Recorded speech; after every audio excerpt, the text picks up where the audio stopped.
దేవుని ప్రేమ ఇదిగో జనులార భావంబు నందిలియరే కేవలము నమ్ముకొనిన పరలోక జీవంబు మనకబ్బును. సియోను నివాసులారా, నేను వచ్చి మీ మధ్యన నివాసము చేతును. సంతోషముగా నుండి పాటలు పాడి, ఇదే యెహోవా వాక్కు. సకల జనులారా, యెహోవా తన పరిశుద్ధమైన నివాసం విడిచి వచ్చుచున్నాడు. ఆయన సన్నిధిని మౌనులయుండుడి. ప్రార్థన చేసుకుందాం. పరిశుద్ధ తండ్రి, ప్రేమ స్వరూపిని మా గొప్ప ప్రభువా, మీ ప్రేమను బట్టి, మీ కృపను బట్టి మరొకసారి మీ పాదసన్ని సమీపిస్తూ ఉన్నాము.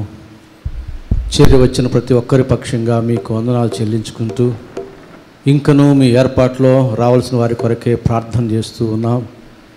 ఆటంకాన్ని తొలగించండి, మందిరానికి సకాలాన్ని నడిపించండి ప్రభువా. నీ మందిరంలో అడుగుపెట్టిన మాలో ప్రతి ఒక్కరిని కూడా మీ స్వాధీనంలో ఉంచుకొని ఆరంభం నుంచి ఆఖరి వరకు మాకు మేలుకరముగా, మీకు మహిమకరముగా మమ్మల్ని తండ్రి నడిపించండి. పాటలు పాడినప్పుడేమి, వాక్యాన్ని పఠించినప్పుడు, ధ్యానించినప్పుడేమి, ప్రార్థించినప్పుడేమి, అన్ని విషయాల్లో సమయోచితమైన సహాయం మాకు అనుగ్రహించి మీరు మాత్రమే మహిమ, ఘనత, ప్రభావాలు పొందుకోమని యేసు నామమున వేడుకుంటున్నాము తండ్రి, ఆమేన్. కీర్తన గ్రంథంలో నుంచి దావీదు రాసిన 39వ కీర్తనను హరీష్ వచ్చి ఉత్తర భాగంగా చదువుతాడు. నా నాలుకతో పాపం చేయకున్నట్లు నా మార్గమును జాగ్రత్తగా చూసుకుందును.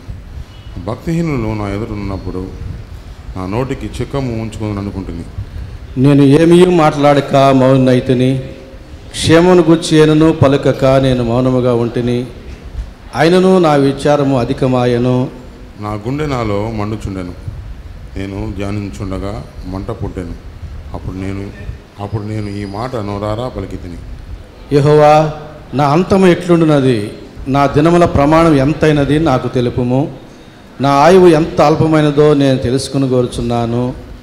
నా దినముల పరిమాణము నీవు బెత్తంతగా చేసి ఉన్నావు. నీ సన్నిధిని నా ఆయుష్కాలము లెక్కనైనట్టు ఉన్నది. ఎంత స్థిరుడినైనను ప్రతి వాడును కేవలం వట్టి ఊపిరి వలె ఉన్నాడు. మనుషులు వట్టి నీడ వంటి వారై తిరుగులాడుదురు. వారు తొందరపాటు గాలికే కదా. వారు ధనము కూర్చుకుందురు గాని అది ఎవరికి చేజిక్కునో వారికి తెలియదు. ప్రభువా, నేను దేని కొరకు కనిపెట్టుకుందును? నిన్నే నేను నమ్ముకొని ఉన్నాను. నా అతిక్రమములన్నిటి నుండి నన్ను విడిపింపుము. నీచులకు నన్ను నిందాస్పదముగా చేయకము.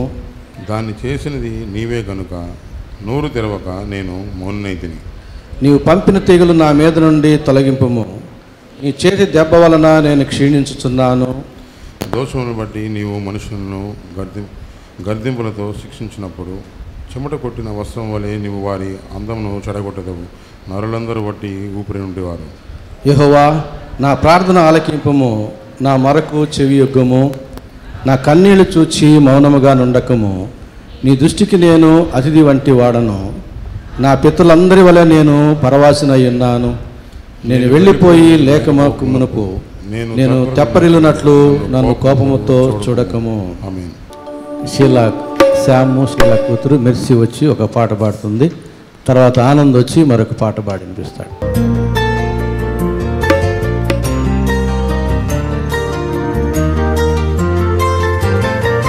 సమయము పోనీయక సిద్ధపడుమా సంగమా. సమయము పోనీయక సిద్ధపడుమా సంగమా. సిద్ధిలను నేను సిద్ధముగా చేసుకో. సిద్ధిలను నేను సిద్ధముగా చేసుకో. రారాజు రానయ్యున్నాడు, వేగమే తీసుకెళ్తాడు. రారాజు రానయ్యున్నాడు, వేగమే తీసుకెళ్తాడు. సమయము పోనీయక సిద్ధపడుమా సంగమా.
మలచగలయ్యా.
కె. సురేంద్ర బాబు వచ్చి ఒక పాట పాడతారు.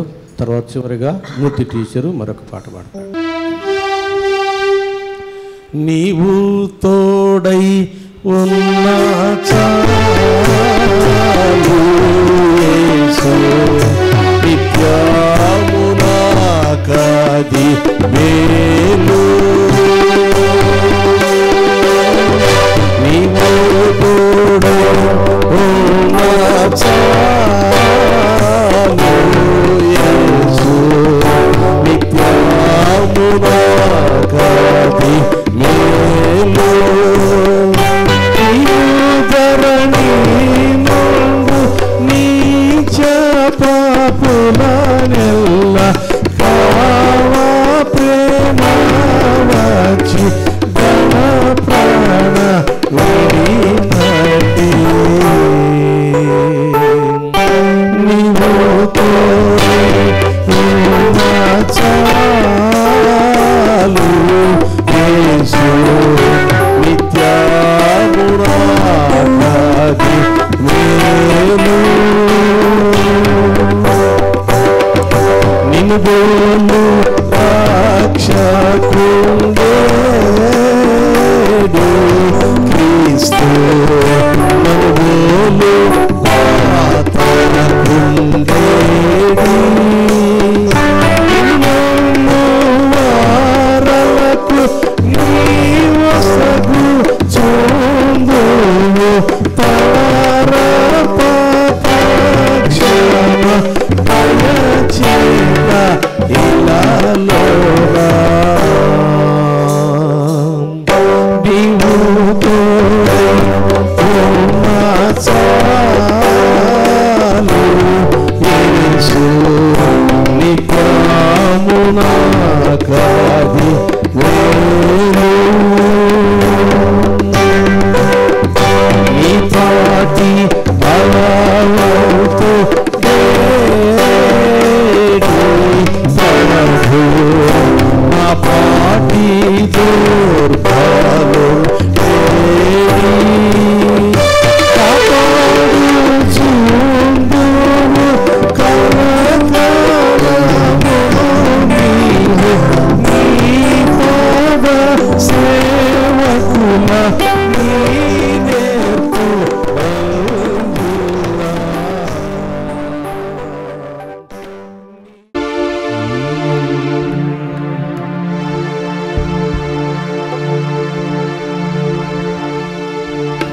నీ త్యాగమే నే ధ్యానించుచు, నీ కోసమే ఇలా జీవించగా.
మన ధ్యాన నిమిత్తం ఏర్పాటు చేయబడినటువంటి లేఖన భాగములను తుషార గారు చదువుతుండగా సంఘం నిలుచుండాలని మనవి చేస్తున్నాను.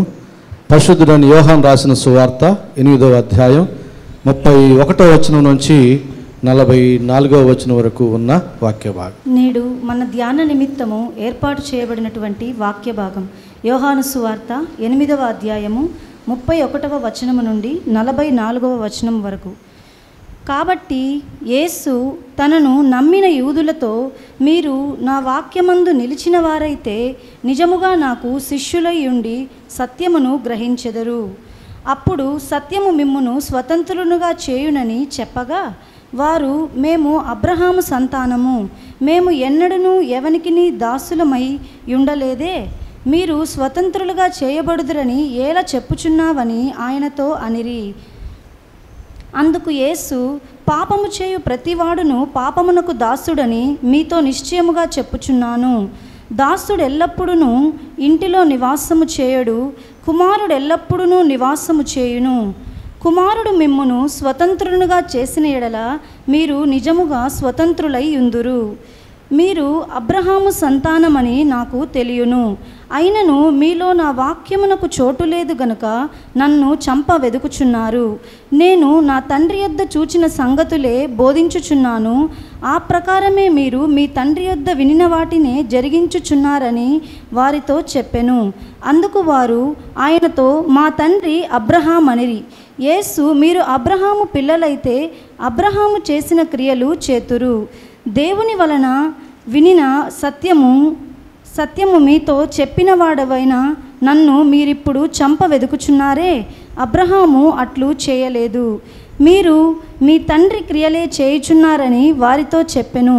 అందుకు వారు, మేము వ్యభిచారము వలన పుట్టిన వారము కాము, దేవుడొక్కడే మాకు తండ్రి అని చెప్పగా, యేసు వారితో ఇట్లనను, దేవుడు మీ తండ్రి అయిన ఎడల మీరు నన్ను ప్రేమింతురు.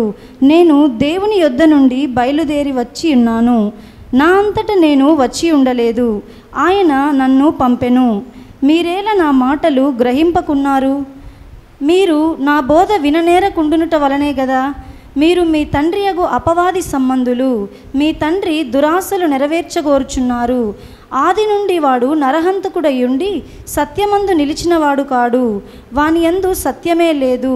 వాడు అబద్ధమాడునప్పుడు తన స్వభావము అనుసరించియే మాటలాడును. వాడు అబద్ధికుడును, అబద్ధమునకు జనకుడునై ఉన్నాడు. ఆమేన్.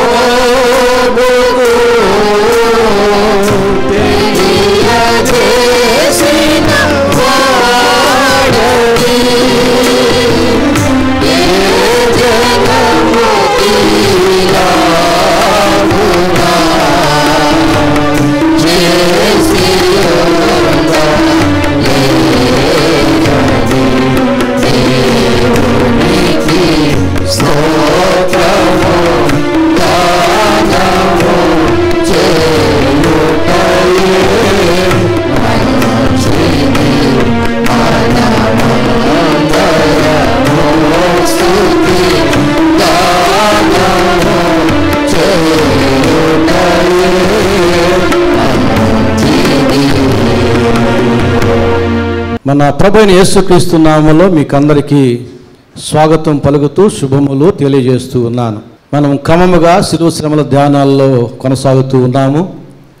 ఆ ప్రకారంగా మన రక్షణ కొరకై యేసు పడినటువంటి మరణ వేదనలు ప్రతి ఆదివారం క్రమముగా ధ్యానం చేస్తూ వస్తూ ఉన్నాం. మనకు రక్షణ ఇవ్వడానికి యేసు ప్రభు పడినటువంటి మరణ వేదనలు సిలువలోనే కాదు, ఆయన పుట్టినప్పటి నుంచి కూడా కనబడుతూనే ఉన్నాయి. ఆ ప్రకారంగా గత దినాల్లో ఒక ఆదివారం క్రీస్తుని చంపచూచిన హేరోదు అనే అంశాన్ని మనం ధ్యానం చేశాం. యేసు పుట్టగానే ఆయన చంపాలనుకున్నారు కనుక మరణ వేదనలు అప్పటి నుంచి ఆయనకి ప్రారంభమయ్యాయి.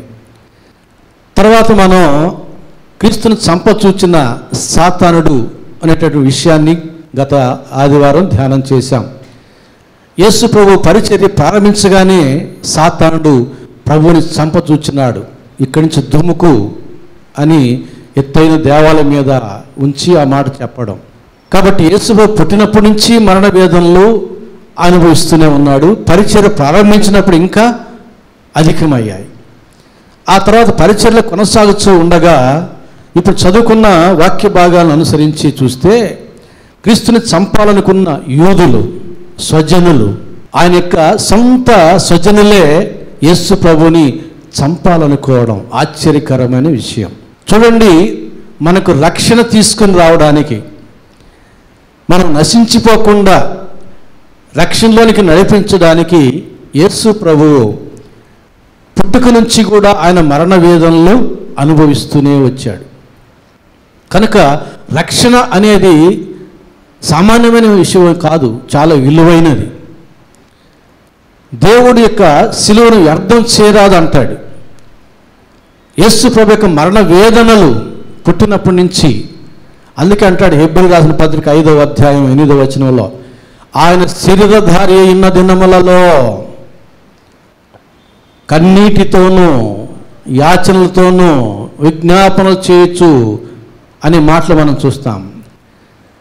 ఆయన పుట్టినప్పటి నుంచి చనిపోయేంత వరకు మరణ వేదనలు అనుభవిస్తూనే ఉన్నాడు. ఆ రీతిగా మనకు రక్షణ తీసుకుని వచ్చాడు. అయితే మనం రక్షించబడిన వారముగా ఉంటే ఆయన మరణ వేదనలకు మనం తగిన న్యాయం చేసిన వారం అవుతాం.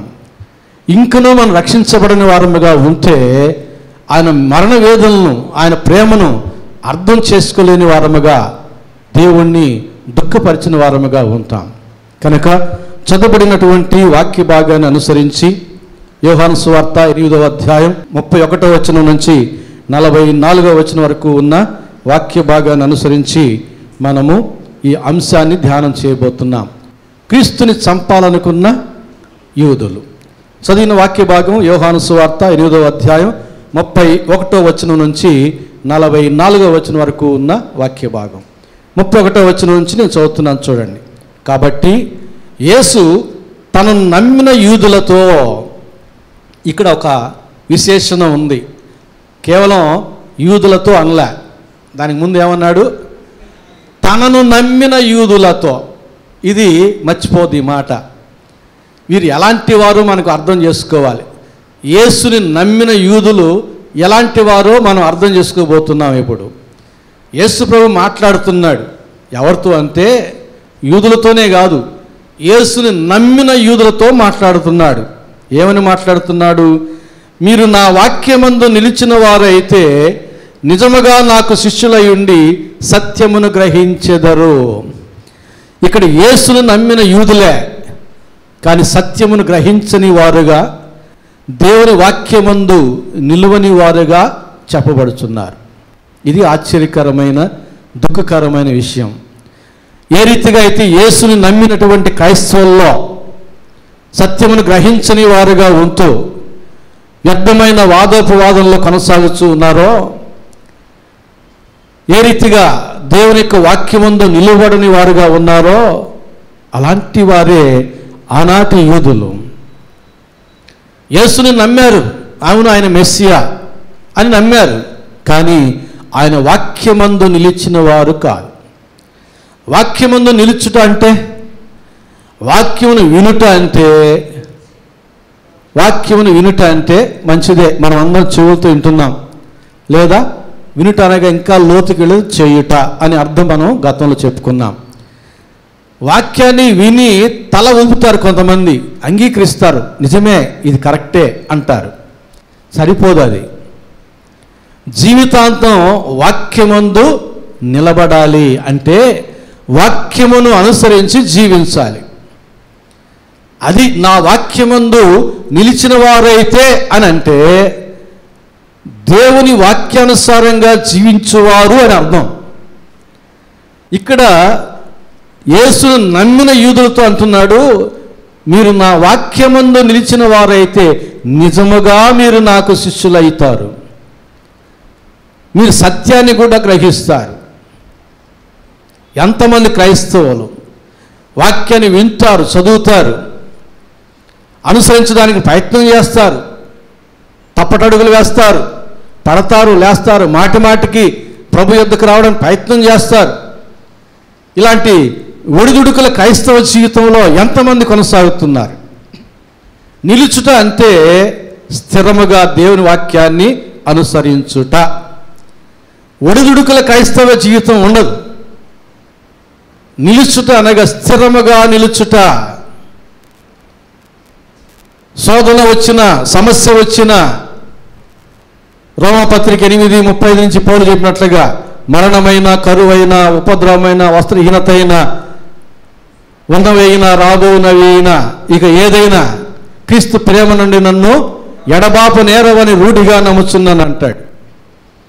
ఆ రీతిగా దేవుని వాక్యమందు నిలిచిన వారు నిజముగా యేసు ప్రభు యొక్క శిష్యులు అని అంటున్నాడు. ఎవరితో? తనను నమ్మిన యూదులతో ఆ మాట చెప్పాడు. 32వ వచనం, అప్పుడు సత్యము మిమ్మును స్వతంత్రులుగా చేయనని చెప్పగా. యేసుని నమ్మినటువంటి యూదులు స్వతంత్రులు కాదు, అది మరొక విషయం. సత్యమును గ్రహించలేదు, నిజముగా యేసుకు శిష్యులుగా ఉండలేదు, వాక్యమందు నిలిచిన వారు కాదు, ఇంకా స్వతంత్రులు కూడా కాదు. కానీ తనను నమ్మిన యూదులు. ఎంతోమంది క్రైస్తవులు ఉన్నారు అలాగున. యేసును నమ్మిన వారే స్వతంత్రులు కాదు, సత్యాన్ని గ్రహించలే, వాక్యమందు నిలిచిన వారు కాదు, నిజముగా యేసుకు శిష్యులు కాదు. దుఃఖకరమైన విషయం. ఎన్ని పండగలు దొల్లిపోతూ ఉన్నాయి, ఎన్ని సంవత్సరాలు కరిగిపోతూ ఉన్నాయి, ఎంత ఆయుష్కాలం పెరిగిపోతూ ఉంది, ఎన్ని వేల సార్లు దేవుని వాక్యాన్ని వింటున్నాం. అయినా మన జీవితాల్లో మార్పు లేకపోతే యాకోబు పత్రికలో అంటాడు, కేవలం వినువారు తమను తాము మోసపుచ్చుకుని వారు అంటాడు. ఎవరు మోసం చేయడంలే, మనల్ని మనం మోసం చేసుకుంటున్నాం. వింటున్నాం, వదిలేస్తున్నాం, అనుసరించడంలే, కనుక మోసపోతూ ఉన్నాం. కనుక మీరు స్వతంత్రులు కాదు అంటున్నాడు. మీరు స్వతంత్రులు కాదు అని చెప్పగా వారు 33వ వచనంలో, మేము అబ్రహాము సంతానము, మేము ఎన్నడను ఎవనికిని దాసులమై ఉండలేదే, మీరు స్వతంత్రులుగా చేయబడదని ఎలా చెప్పుచున్నావు అని ఆయనతో అనిరి. అందుకు యేసు, పాపము చేయు ప్రతివాడును పాపమునకు దాసుడని మీతో నిశ్చయముగా చెప్పుచున్నాను. అంటే యేసు నమ్మిన వారు ఎవరు? పాపమునకు దాసులు. ఈ మాటను బట్టి మేము అబ్రహాం సంతానం అంటున్నారు, అయితే ఉండొచ్చు. మీరు స్వతంత్రులు కాదు. కారణం, పాపం చేయ ప్రతివాడు పాపమునకు దాసుడే. ఎంత విచిత్రమో చూడండి. యోహాను సువార్త 8వ అధ్యాయం 31వ వచనంలో యేసు తనను నమ్మిన యూదులతో మాట్లాడుతున్నాడు. ఏమని? మీరు నా వాక్యమందు నిలిచిన వారైతే నిజముగా నాకు శిష్యులవుతారు. మీరు సత్యమును గ్రహించని వారై ఉన్నారు, కనుక మీరు స్వతంత్రులు కాదు. మీరు పాపము చేయొచ్చు, పాపమునకు దాసులుగా ఉన్నారు. అయినా కానీ యేసుని నమ్మిన వారుగా చెప్పబడుతున్నారు. యేసుని నమ్మిన క్రైస్తవులే పాపమునకు దాసులై ఉన్నారు, సత్యమును గ్రహించని వారై ఉన్నారు, వాక్యమందు నిలువబడని వారై ఉన్నారు, నిజముగా యేసుకి శిష్యులు కాని వారై ఉన్నారు. యేసు ప్రభుకి ఎంత దుఃఖకరమో. ఇందుకేనా నేను ఈ లోకానికి వచ్చి జీవితం అంతా మరణ వేదనలు అనుభవించింది, ఇందుకేనా నేను నిందించబడింది, అవమానపరచబడింది అని యేసు ప్రభు వాపోతాడు. యేసు ప్రభు దుఃఖపడతాడు. నీయందు నాయందు యేసు ఆనందించాలంటే మనము సత్యమును గ్రహించిన వారమై, వాక్యమందు నిలిచిన వారమై, పాపమనే కాడి క్రింద నుంచి విడుదల పొందిన వారమై ఉండాలి. అట్టి వారిని చూచి యేసు సంతోషిస్తాడు. నేను పడిన కష్టం నాకిప్పుడు ఫలితం సంతోషం దొరికింది. ఆస్ట్రేలియా మిషనరీ గ్రాహం స్టైన్స్, ఆయన పిల్లలు చంపబడ్డారు. చంపిన వారు జైల్లో వేయబడినారు. సువార్త విన్నారు. దారాసింగ్ బాప్టిసం పొందుకున్నాడు. పాతాళలోకంలో ఉన్నటువంటి గ్రాహం స్టైన్స్, దారాసింగ్ తన బిడ్డను చంపిన దారాసింగ్ యేసుప్రభువుని నమ్ముకొని బాప్టిసం పొందుకున్న తర్వాత పాతాళలోకంలో ఎంతగానో ఆనందించి ఉంటాడు. పర్వాలేదు, నేను చనిపోయినా పర్వాలేదు, నా బిడ్డను చనిపోయినా పర్వాలేదు, ఇదిగో వారు రక్షించబడ్డారు. ఎంత సంతోషమో. ఒక భక్తుడు చనిపోతే అనేక మంది రక్షించబడుతున్నారు. యేసు ప్రభు చనిపోతే అందరికీ రక్షణ. ఇదిగో ప్రజలందరికీ కలుగు మహా ఆనందం, సంతోషం. ఒక భక్తుడు చనిపోతే, ఒక యోధుని మరణం శతవీరుల జననం, లోకోక్తి. అలాగిన ఒక భక్తుడు చనిపోతే దేవుడు వేల కొలది భక్తుల్ని సిద్ధపరచుకుంటాడు, లేపుకుంటాడు. అందుకని అంటాడు యేసు, గోధుమ గింజ పడి చనిపోతే కానీ అది ఫలించదు, విస్తారంగా ఫలిస్తారు. కనుక ప్రభునందు పిల్లారా, ఇక్కడ యేసు ప్రభు అంటున్నాడు, మీరు అబ్రహాం సంతానమే అని చెప్పుకుంటున్నారు, నేను కూడా ఒప్పుకుంటున్నాను. కానీ మీరు నమ్మిన వారే నన్ను, అది కూడా నేను ఒప్పుకుంటున్నాను. కానీ మీరు పాపమునకు దాసులై ఉన్నారు. అది విచారకరమైన విషయం. మీరు సత్యమును గ్రహించని వారై ఉన్నారు, అది దుఃఖకరమైన విషయం. యేసును నమ్మిన వారు పాపములకు దాసులై ఉంటే ఏంటండి? దేవునికి ఎంత దుఃఖకరం ఆలోచన చేయండి. ఒకసారి మనం స్వపరీక్ష చేసుకుందాం. ఈ శిలువ శ్రమల దినాల్లో మనమందరం యేసుని నమ్మిన వారమే. యేసుని అమ్మిన వారం కాదు, యూదా ఇస్కరియోతులాగా యేసుని నమ్ముకున్న వారమే. అయితే మనం ఎలాంటి వారమై ఉన్నాం? ఇదిగో ఇక్కడ యేసు ప్రభు తను నమ్మిన యూదులతో చెప్పిన మాటలు మనకు కూడా వర్తించేలాగా ఉన్నాయా? మీరు పాపమునకు దాసులు, చెంప మీద చెల్లని కొట్టినట్టుగా ఉంది యూదులకి.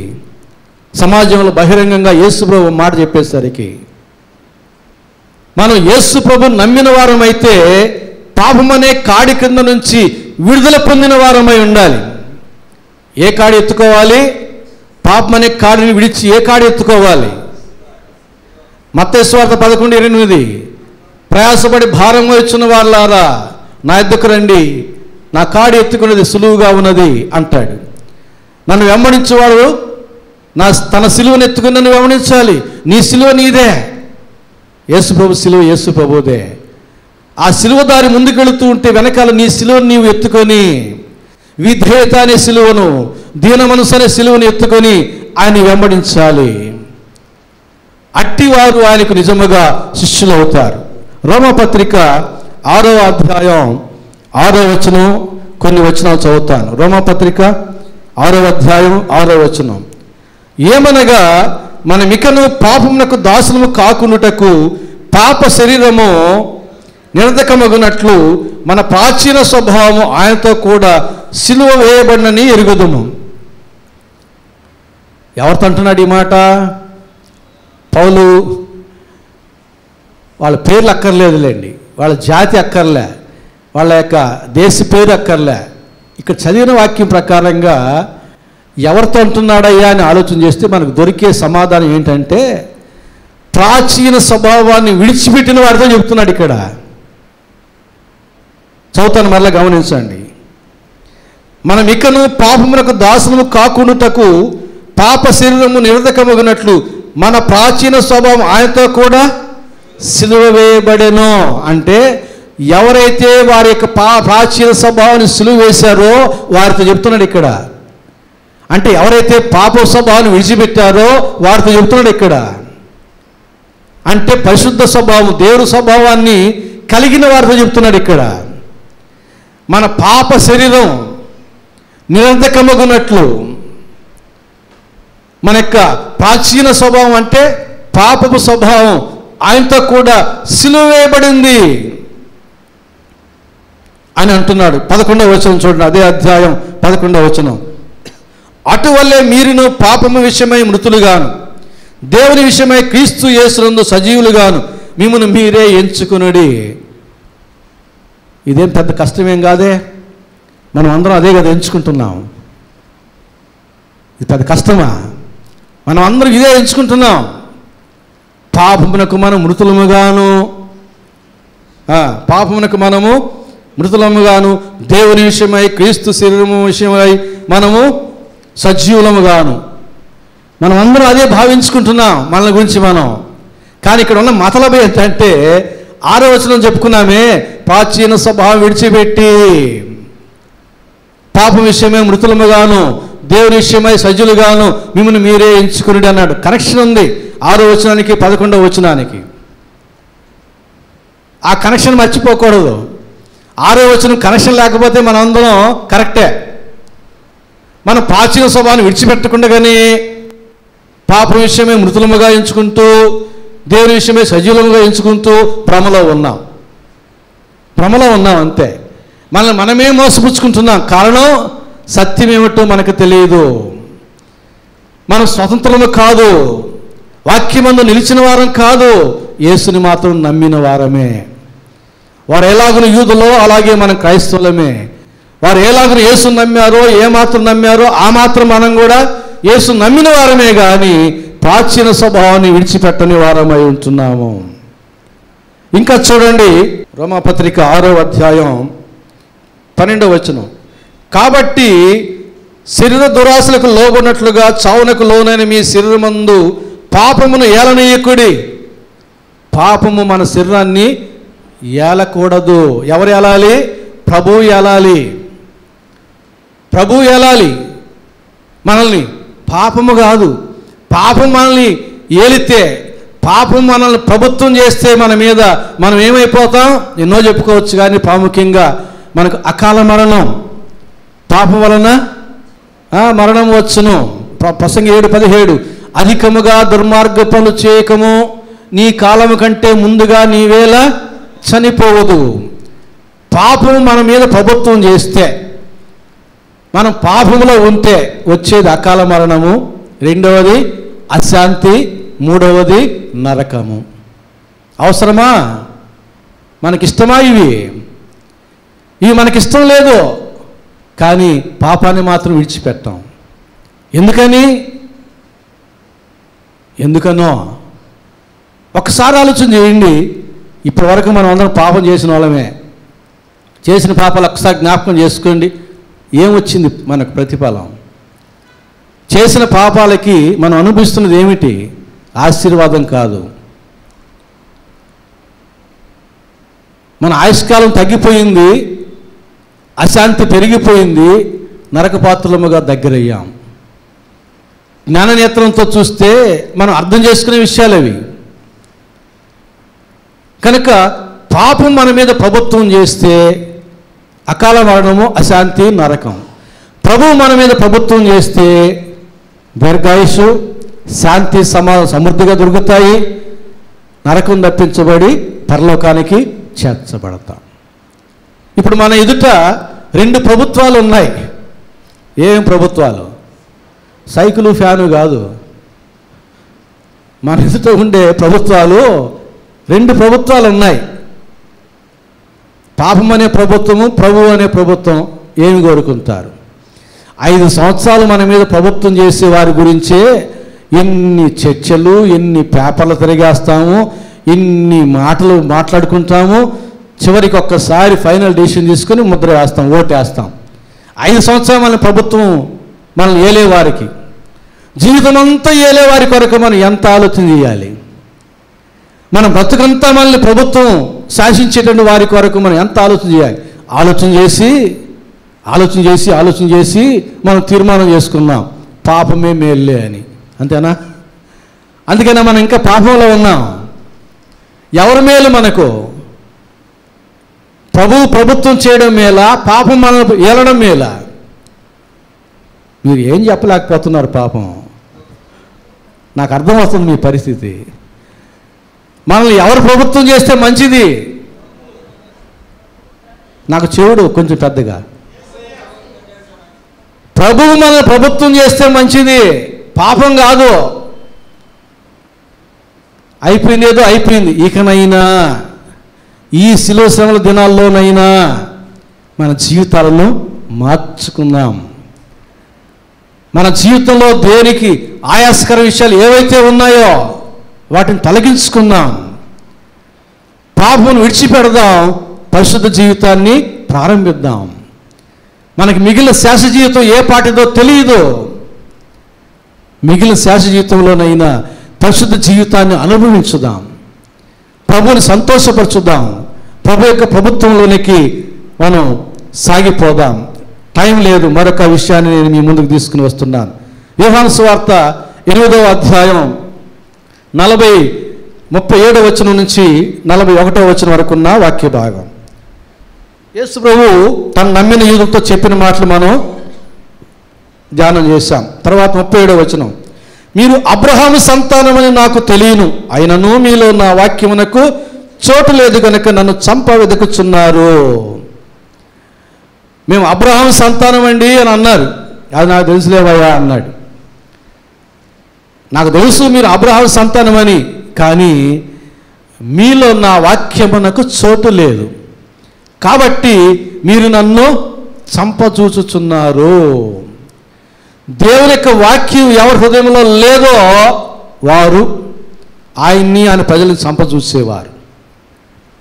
యూదులతో అంటున్నాడు, నేడు క్రైస్తవులతో అంటున్నాడు.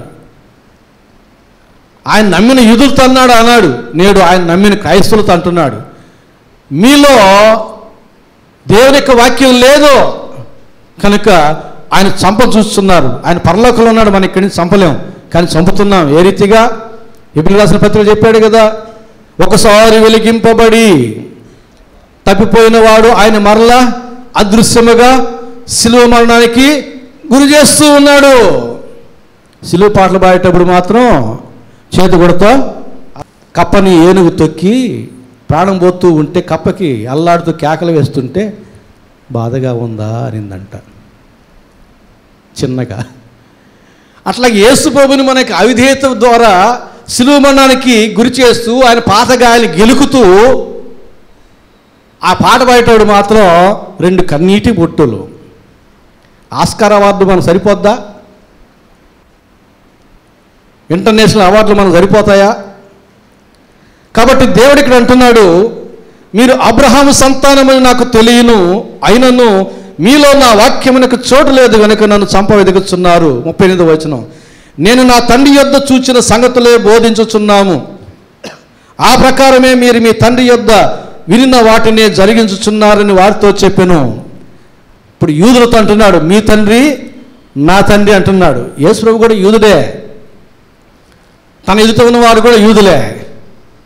భౌతికంగా అందరికీ అబ్రహామే తండ్రి అని చెప్పుకోవచ్చు, కానీ ఇక్కడ యేసు ప్రభు వేరుపరిచి మాట్లాడుతున్నాడు. మీ తండ్రి దగ్గర విన్న సంగతులే మీరు జరిగిస్తున్నారు, నేను నా తండ్రి దగ్గర విన్న సంగతులే బోధిస్తున్నాను. ఇప్పుడు యేసు ప్రభు తండ్రి ఎవరు, యూదుల తండ్రి ఎవరు? ఇద్దరు యూదులే. యేసు ప్రభు యూదులే, యేసు ప్రభు చెప్పే మాట వింటున్నవారు యూదులే, కానీ తండ్రి వేరు, తండ్రి వేరు. నేను నా తండ్రి దగ్గర విన్న సంగతులు నేను మీకు బోధిస్తున్నా, మీరు మీ తండ్రి దగ్గర విన్న సంగతులే చేస్తూ ఉన్నారు అని యేసు ప్రభు అంటున్నాడు. ఇంకా 39వ వచనం చూడండి, అందుకు వారు ఆయనతో మా తండ్రి అబ్రహాము అనిరి. యేసు మీరు అబ్రహాము పిల్లలైతే అబ్రహాము చేసిన క్రియలు చేతరు. మీ తండ్రి ఎవరో ఆ క్రియలు మీరు చేస్తారు. కాబట్టి మా తండ్రి ఎవరో తేల్చేది ఎవరో సర్టిఫికేట్లు కాదు, మన తండ్రి ఎవరో ఆత్మీయంగా తేల్చేది ఎవరంటే మన క్రియలు. మన క్రియలు మన క్రియలు మంచివైతే మన తండ్రి దేవుడు, పరలోకమందున్న మా తండ్రి అని అర్థవంతంగా చెప్పిన వారం అవుతాం. మన క్రియలు చెడ్డవైతే మన తండ్రి ఎవరు? ఆయన పేరేంటి? నేను పెట్టిన పేరు పాపయ్య. ఇక్కడ చెప్పాడు కదా, ఆయన చివరిలో చెబుతాడు 44వ వచనంలో, మీరు మీ తండ్రి అపవాది సంబంధులు, మీ తండ్రి దురాశలు నెరవేర్చగలుచున్నారు. ఆది నుండి వాడు నరహంతకుడయ్యుండి సత్యముందు నిలిచినవాడు కాడు, వాని యందు సత్యమే లేదు. వాడు అబద్ధమాడినప్పుడు తన స్వభావం అనుసరించి మాట్లాడు. వాడు అబద్ధికుడును పాపమునకు జనకుడునై ఉన్నాడంటే పాపయ్య అని అర్థం. పాపమునకు అయ్యా తండ్రి. కాబట్టి మీ క్రియలు మంచివో చెడ్డవో తెలుసుకోండి. మన ఆలోచనలు అర్థం చేసుకోవడం కొంచెం కష్టమైతే అవి మంచివో చెడ్డవో కొంచెం క్రియలను అర్థం చేసుకోండి. మీరు ఏం చేస్తున్నారు, ఏమి తలంచుతున్నారో అది పక్కన పెట్టండి. మీరు ఏం చేస్తున్నారు? మంచివి చేస్తున్నారా? మీ తండ్రి దేవుడు. చెడ్డవి చేస్తున్నారా? మీ తండ్రి పాపయ్య, అపవాది, సాతానుడు. ఎంత మంచి తండ్రిని కలిగి ఉన్నామో మనం ధైర్యంగా చెప్పుకోగలం. ఏమనుకుంటున్నావు? నేను ఎవరి కుమారుని? పాపయ్య కొడుకుని. నా తండ్రి ఎవరనుకుంటున్నావు? సైతానుడు. అతిశయించి చెప్పుకోగలమా? చెప్పుకోలేము కదా. మన తల్లిదండ్రులు ఏదైనా నేరము చేసిన వారైతే మనం చూస్తుంటాం కదా, దొంగలు కొంతమంది హత్యలు చేసి చెరసాలకు వెళ్ళి వస్తారు. పాపం వారు స్కూల్కి వెళ్ళి వాళ్ళు సందర్భానుసారంగా చెప్పాల్సి వచ్చినప్పుడు మీ తండ్రి ఎవరు అంటే ఆ పేరు మోసిన కరడు కట్టిన ఆ హంతకుడి పేరు, దొంగ పేరు చెప్పడానికి బిడ్డ తల ఉంచుకుంటారు, సిగ్గుతో తల ఉంచుకుంటారు. మంచివాడు కాని తల్లిదండ్రులని సమాజంలో చెప్పుకోవడం, ఒప్పుకోవడం అవమానకరం. మన పరిస్థితి ఏమిటి? మనం చెడు క్రియలు చేస్తూ ఉంటే మన తండ్రి అపవాది అయినప్పుడు మన పరిస్థితి ఏమిటి? అవమానకరంగా తలదించుకోవాల్సినటువంటి పరిస్థితి. మీ తండ్రి అబ్రహాము అయితే మీ తండ్రి చేసిన క్రియలు మీరు చేస్తారు. ఇంకంటున్నాడు 41వ వచనంలో, మీరు మీ తండ్రి క్రియలే చేయుచున్నారని వారితో చెప్పాను. అందుకు వారు, మేము వ్యభిచారం వల్ల పుట్టిన వారము కాము, దేవుడు ఒక్కడే మాకు తండ్రి అని చెప్పగా, అప్పుడు మళ్ళా మేము అబ్రహాము మా తండ్రి లేక దేవుడు మా తండ్రి చేసేదేమో అన్ని చెడు క్రియలు, పాప క్రియలు. వారి క్రియలు బట్టేమో దేవుడు ఏం చెప్తున్నాడు? సైతానయ్యా మీ తండ్రి. మీ శరీరానికి తండ్రి అబ్రహాము కావచ్చు, మీ జీవితానికి తండ్రి సైతాను. నా జీవితానికి తండ్రి దేవుడు అని యేసుప్రభువు చెబుతున్నాడు. ఒకసారి ఆలోచన చేద్దాం ఈ విషయంలో కూడా. మన తండ్రి ఎవరు? మన తండ్రి ఎవరు? మనం సర్టిఫికేట్లో son of so and so అని రాస్తాం, ఈ శరీరానికి సంబంధించిన తండ్రి. ఆత్మీయ తండ్రి దేవుడు అడుగుతున్న సర్టిఫికేట్ రాయడానికి, అయ్యా మీ తండ్రి చెప్పు, మీ తండ్రి పేరు అని ఏం చెప్తావు? అన్నీ ఎరిగిన వాడు కదా దేవుడు. ఆయన దగ్గర మనం బొంకలేం, దాచలేం. హెడ్ మాస్టర్ అడిగినట్టు అడుగుతున్నాడు, సర్టిఫికేట్ రాస్తున్నాను నేను నీకు, రక్షణ సర్టిఫికేటు, మీ తండ్రి పేరు చెప్పు అని అడుగుతున్నాడు తన్నబెట్టి. ఇప్పుడు చెప్పాలి, అబద్ధం చెప్పలేము, అన్నీ ఎరిగినవాడు ఆయన. దాచలేము, అన్నీ ఎరిగినవాడు ఆయన. ఏం చెప్తావు? సన్నా చెప్పుకోలేం. దేవుడి క్రియలు మనలో ఉంటే సంతోషంగా సన్నాఫ్ అంటే నువ్వేనయ్యా, నా తండ్రి నువ్వే కదా, నీకు తెలియదా? సంతోషంగా రాస్తాడు, సంతకం పెడతాడు, conduct certificate good, very good అని రాస్తాడు. అది కానీ పరలోక ద్వారం దగ్గర చూపిస్తే గ్రీన్ కార్డు హోల్డర్ లాగా నువ్వు లోపలికి వెళ్ళిపోతావు. ప్రభునందు ప్రియులారా, మీ తండ్రి ఎలాంటి వాడో తెలుసా? చెప్తున్నాడు యోహాను సువార్త 41వ అధ్యాయం 8వ వచనం. యెషయా గ్రంథం 41వ అధ్యాయం 8వ వచనం. నా సేవకుడైన ఇజ్రాయేలు, నేను ఏర్పరచుకున్న యాకోబు, నా స్నేహితుడైన అబ్రహాము సంతానము. దేవుడు ఏమంటున్నాడు అబ్రహాముని? నా స్నేహితుడు. వీళ్ళు అబ్రహాము వాళ్ళ తండ్రి అయిన అబ్రహాము స్నేహితుడైన దేవుని జ్ఞాపకం చేసుకోవడంలే, కానీ దేవుడి జ్ఞాపకం చేసుకుంటున్నాడు. వీరి తండ్రి అయిన అబ్రహాము తనకు స్నేహితుడని జ్ఞాపకం చేసుకుంటున్నాడు. మీరేమో జీవితాన్ని బట్టి సాతాను పిల్లలాగా సర్ప సంతానంగా ఉన్నారు, కానీ భౌతికంగా మీ తండ్రి అయిన అబ్రహాము నాకు స్నేహితుడు, నా స్నేహితుడు అబ్రహాము సంతానం ఇప్పుడు సర్ప సంతానంగా మారినందుకు నాకు దుఃఖం. ఎంతో వేదనతో చెబుతున్నాడు దేవుడు ఈ మాటలు.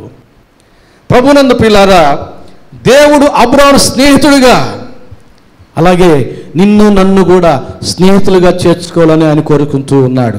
యోహాను సువార్త 15వ అధ్యాయం 15వ వచనం. దాసుడు తన యజమానుడు చేయు దానిని ఎరుగడు గనక ఇక మిమ్మల్ని దాసులని పిలువక స్నేహితులని పిలుచుచున్నాను. దేవుడు మనల్ని దాసులుగా కాదు, శిష్యులుగా కాదు, స్నేహితులని పిలవాలని కోరుకుంటున్నాడు. దేవుడు మనల్ని స్నేహితులుగా, దేవుడే మనకు స్నేహితుడు అయితే మన పరిస్థితి ఏమిటి? అరే మిమ్మల్ని గురించి మీరు చెప్పొద్దు, మీ స్నేహితులు ఎవరు నాకు చెప్పండి, మీ గురించి నేను చెప్తాను అంటారు పెద్దోళ్ళు. అంటే అర్థం ఏంటి? మన స్నేహితులు ఎలాంటి వారో మనం కూడా అలాంటి వారమే. దేవుడు మనకు స్నేహితుడు అయితే మనము అలాంటి వారం అయిపోతాం. దేవుని స్నేహితుల్లో మనం ఉంటే మనము దేవుని అడుగుజాడలు నడుస్తాం. అక్కడక్కడ మనం ఫ్రెండ్స్ రిక్వెస్ట్ చూస్తూ ఉంటాం కదా. అదేం పుస్తకం అది? చేతిలో బుక్ ఉన్నది కానీ ఫేస్కి మాత్రం ఒక బుక్. ఫేస్బుక్లో ఫ్రెండ్ రిక్వెస్ట్, దేవుడు ఫ్రెండ్ రిక్వెస్ట్ పెట్టాడు. మీ భాషలో చెప్పాలిగా అర్థం అవ్వాలంటే. దేవుడు మన దగ్గర ఫ్రెండ్ రిక్వెస్ట్ పెట్టాడు. ఎంతమంది యాక్సెప్ట్ చేస్తారు? ఎంతమంది యాక్సెప్ట్ చేస్తారు? ఫ్రెండ్ రిక్వెస్ట్ పెట్టాడండి దేవుడు. వద్దా? ఆయన ఊరిని అంగీకరించడు. నేను యాక్సెప్ట్ చేస్తాను. అయితే మీరు నా స్నేహితులు అవ్వాలంటే ఏం చేయాలి?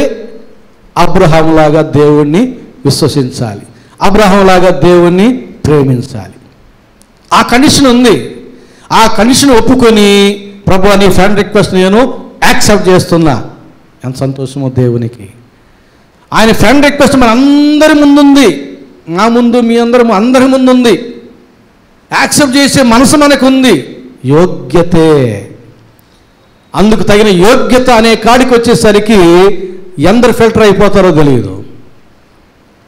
అందరినీ దేవుడు అంగీకరించడు. మనం ఎలాగున అందరినీ అంగీకరించమో, మన ఫ్రెండ్స్గా అందరినీ అంగీకరించం కదా.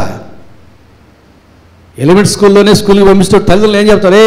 మంచి వాళ్ళతో స్నేహం చేయి, బాగా చదువుకునే వాళ్ళతో స్నేహం చేయి, బాగా చదువుకునే వాళ్ళతోనే స్నేహం చేయి, మంచి వాళ్ళతోనే స్నేహం చేయి, ముందు బెంచ్లో కూర్చో అని అంటారు. మనం ఆడ కూర్చుంటాం. చర్చిలో అయితే ముందు బెంచి, బడిలో అయితే వెనక బెంచి. ఎందుకంటే అయ్యోరు అడుగుతాడు ప్రస్తులు, మాటికి స్టాండప్ ఆన్ ద బెంచ్ అంటాడు, చెప్పకపోతే పరుగు పోతుంది. కాబట్టి ప్రభువునందు ప్రియులారా, దేవుడు మనకు ఫ్రెండ్ రిక్వెస్ట్ పెట్టేశాడు. మనమేమి యాక్సెప్ట్ చేసే మనసు కలిగి ఉన్నాం, కానీ యోగ్యత కలిగి ఉంటే దేవుడు కూడా నీవు యాక్సెప్ట్ చేసిందని ఆయన కూడా యాక్సెప్ట్ చేస్తాడు. అప్పుడు నీవు ఆయనకు స్నేహితుడివిగా, స్నేహితురాలువిగా, అప్పుడు దేవుడు మనకు స్నేహితుడిగా మారిపోతాడు. మొదటి విషయం, పాపమును విడిచిపెట్టాలి. పాపం అనే ప్రభుత్వంలో నుంచి ప్రభుత్వంలోకి రావాలి, మొదటి విషయం. రెండో విషయం దేవునికి స్నేహితులముగా మారిపోవాలి. మూడో విషయం, సమయం లేదు, క్లుప్తంగా చెబుతాను.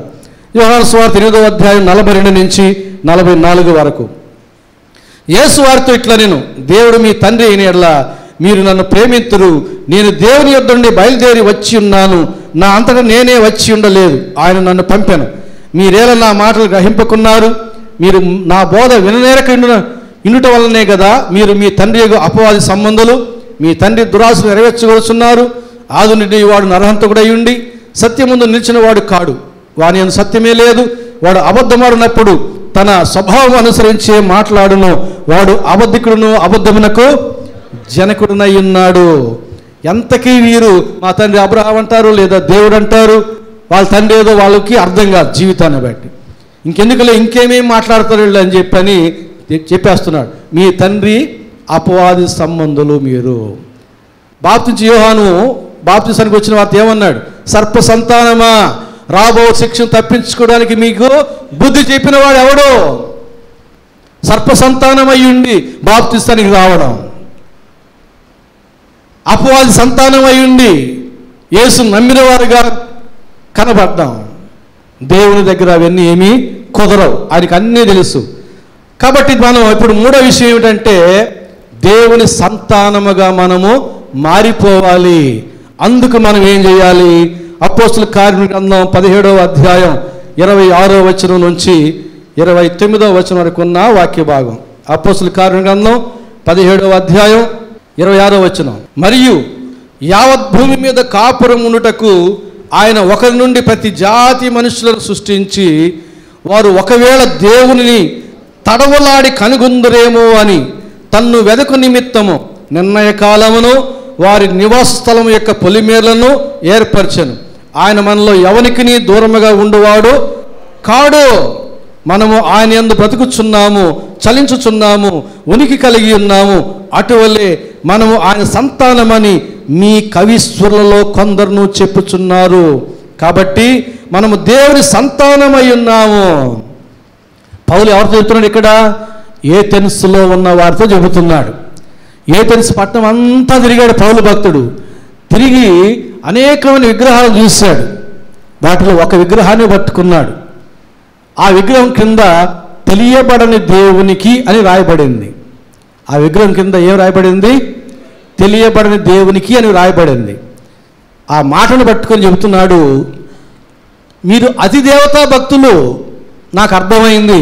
అయితే మీరు తెలియని ఏ దేవుని యందు అతి దేవతా భక్తులై ఉన్నారో ఆ దేవుణ్ణే మేము ప్రకటిస్తున్నాం.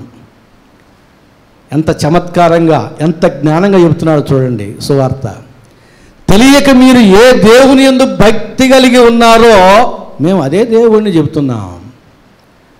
మీరు ఒక విగ్రహం దగ్గర తెలియబడిన దేవునికి అని రాశారే, ఆ దేవుణ్ణి చెబుతున్నాం.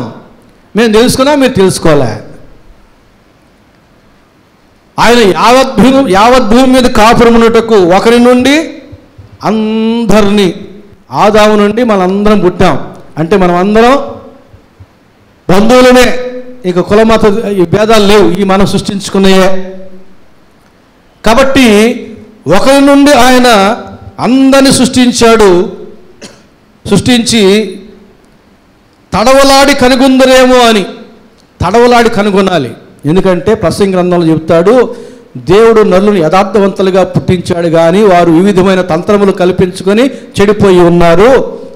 అలాగే వారికి శాశ్వత కాల జ్ఞానం దేవుడు ఇచ్చాడు, కానీ దేవుని క్రియలు సంపూర్ణంగా తెలుసుకోవడానికి అది చాలదు అన్నాడు. కాబట్టి చాలీచాలని జ్ఞానం పుట్టుకతో మనకు ఉంది, దైవ జ్ఞానం. తడవలాడి చాలీచాలని ఆ జ్ఞానముతో, ఆధ్యాత్మిక చింతనతో, సత్యాన్వేషకులముగా తడవలాడి వెదికి కనుగొనాలి. ఎప్పుడైతే నీవు వెదికి వెంపర్లాడి దేవుని కనుగొంటావో ఎంత సంతోషమో. పోగొట్టుకున్న నాణ్యం దొరికితే ఆమె ఎంత సంతోషించింది, తప్పిన గొర్రె కనబడితే ఆయన ఎంత సంతోషించాడు.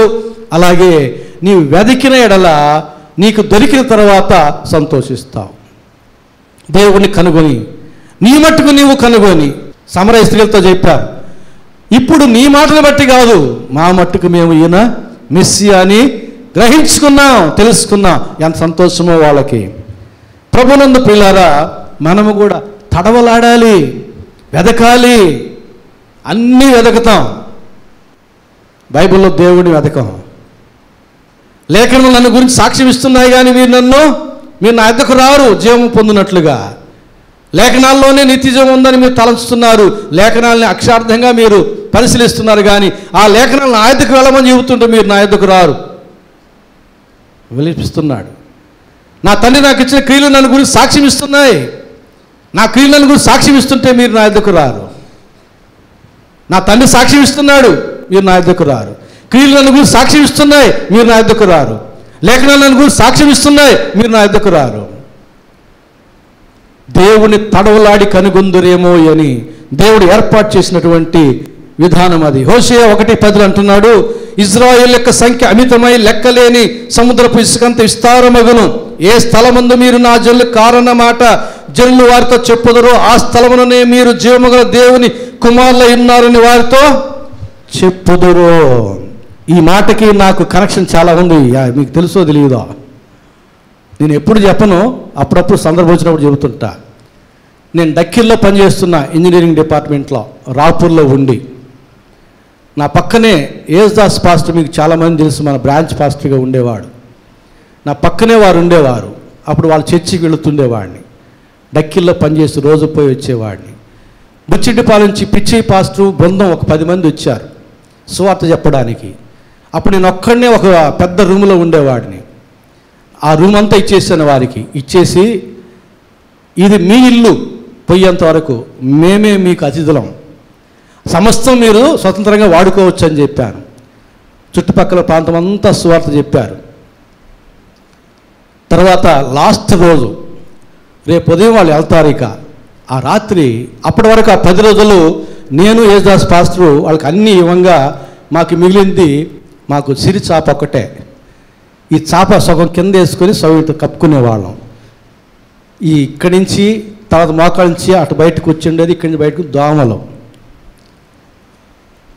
నిద్ర వచ్చేంత దాకా దేవుని మాటలు, ప్రార్థన, ఎప్పుడో నిద్ర పెట్టేది. అట్లా 10 రోజులు. చివరి రోజు ఏమైందంటే, నిద్రలో ఉన్నాను నిద్ర లేక ఉన్నాను తెలియదు కానీ స్వరం వినబడతా ఉంది. రోమా 9:26, రోమా 9:26. తెల్లారిన దాకా నాకు అదే. నిద్ర లేచాను అందరికంటే ముందు. నా మైండ్లో అదే మరణం జరుగుతూ ఉంది. తర్వాత కాసేపుకి యేసుదాస్ పాస్టర్ లేచాడు. నాకు బంధువు అవుతాడు, మామ అవుతాడు. మామ, నాకు రాత్రి అంతా ఇదే కలో లేకపోతే ఏదో నాకు తెలియదు, ఇప్పటికి కూడా ఇదే నాకు వినబడతా ఉంది అన్నాను. అప్పటి వరకు బైబిల్ తీసి ఆ వచ్చిన చదవాలన్న జ్ఞానం నాకు రాలే, అదే లోకంలో ఉన్నా. వెంటనే అతడు పక్కనే మాకు బైబిల్ ఉంటుంది నిద్రపోయేట, ఓపెన్ చేసి చూస్తుంటే అరే నాకు ఈ ఆలోచన ఎందుకు రాలేదు అనిపించింది. అతను చదివాడు. ఏముందంటే, ఇక జరుగునదేమనగా ఎక్కడ దేవుని కుమారుడని పేరు పెట్టబడలేదో అక్కడే జీవముగల దేవుని కుమారుడని పేరు పెట్టబడి హోషేయలో చెబుతున్నాడు అంటాడు అక్కడ రోమా 9:26లో. ఇది హోషేయ 1వ అధ్యాయం 10వ వచనం. అప్పుడు పిచ్చి పాస్టర్ 10 మంది పాస్టర్లు అందరూ కలిసి నన్ను పిలిచి, అయ్యా దేవుడు నిన్ను సేవకు పిలుస్తున్నాడు, అయితే నీ జీవితం అంతా నిందలు బాధలు ఉంటాయి. దేవుడు వాటన్నిటినీ నెమ్మదిగా తీసివేసి సాక్ష్యం పలుకుతాడు అన్నాడు. అప్పటి నుంచి ఇప్పటివరకు అదే నా జీవితంలో. అది చూసి అమ్మా నాన్న మాట్లాడుకొని అప్పుడు చెప్తున్నాను నాకు, అరే నువ్వు 2 సంవత్సరాల ప్రాయంలో చచ్చిపోయే పరిస్థితిలో ఉంటే బెంగళూరు, మెడ్రాసు, మైసూరు తిరిగాము. నాన్న ఫార్మసిస్ట్ కాబట్టి తిరిగాము, అంత ఖర్చు పెట్టాము, డాక్టర్ లాభం లేదు తీసుకెళ్ళమని చెప్పారు. అప్పుడు తలుపుల్లో ఉన్నాం. లాస్ట్ బస్సు రాత్రి 8 గంటలకు వస్తుంది. దిగి 1.5 కిలోమీటర్ నడవాలి హాస్పిటల్ క్వార్టర్స్లోకి.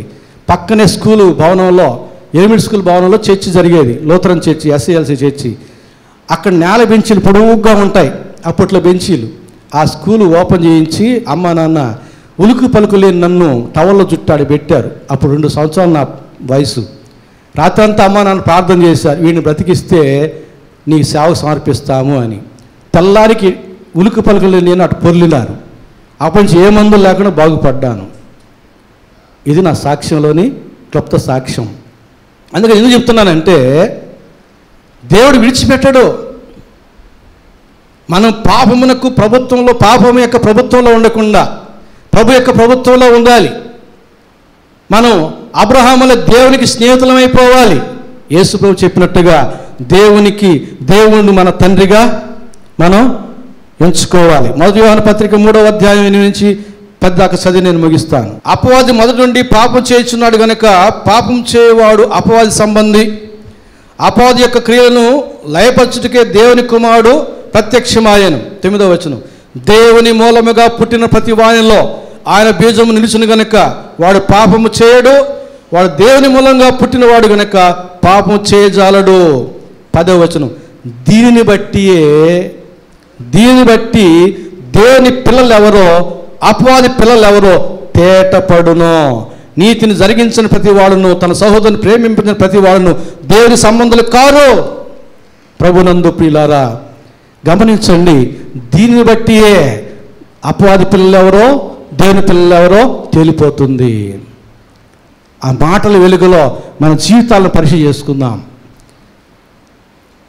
దేవుడు సర్టిఫికేట్ రాయడానికి సిద్ధంగా ఉన్నాడు. పెన్ను పట్టుకొని సర్టిఫికేట్ పెట్టుకొని, సాల్వేషన్ సర్టిఫికేట్ రాయడానికి వివరాలన్నీ రాసేసాడు. ఇప్పుడు సన్ ఆఫ్ అనే కాడు ఆగాడు. మీరు చెప్పాలి, నీవేనయ్యా మా తండ్రి అని అంటే రాసేస్తాడు సర్టిఫికేట్. కాండక్టర్ రాసేసి వెరీ గుడ్ అంటాడు, అయిపోయింది, గ్రీన్ కార్డు వచ్చినట్టే పరలోకానికి.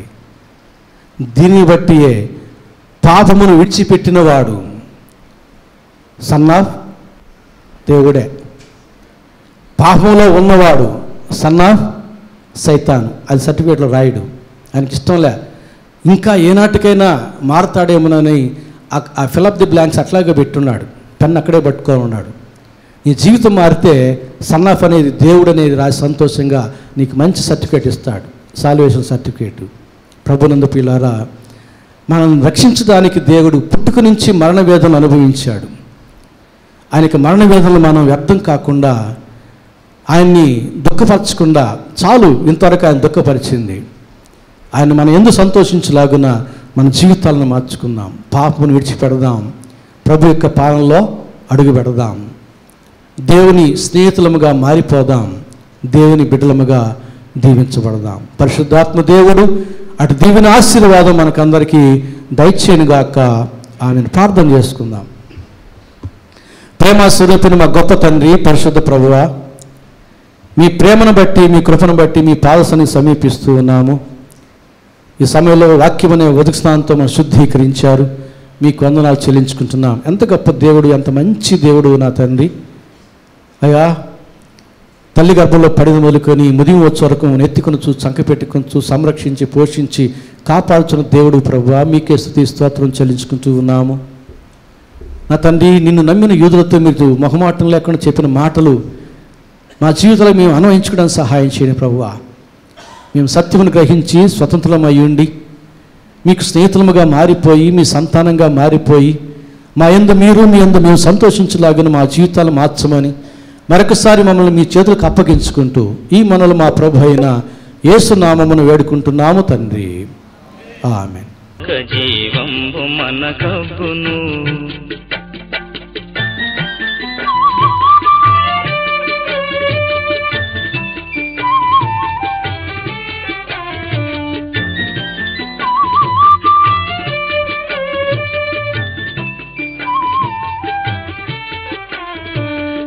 సర్వలోకము మనలను తన వాక్య సత్య